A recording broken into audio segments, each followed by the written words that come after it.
ঝিরির মন আগের করে না। আপনি কি ছোটবেলায় কখনো কয়লা দিয়ে দাঁত মেজেছেন?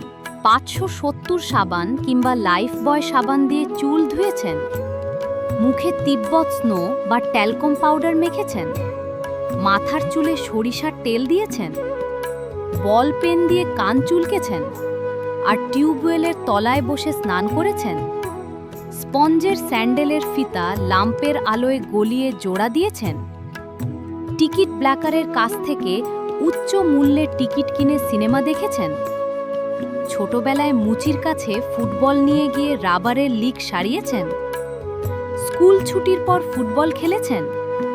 রাতের বেলায় হারিকেন জ্বালিয়ে দিয়ে পড়ালেখা করেছেন? কখনো হ্যাজাকের আলোয় বিয়ের অনুষ্ঠান দেখেছেন? কলা গাছ দিয়ে গেট সাজাতে দেখেছেন? কলা পাতা দিয়ে বাঁশি বাজিয়েছেন? যদি এসব করে থাকেন তাহলে আপনার শৈশব অনেক আনন্দের ছিল।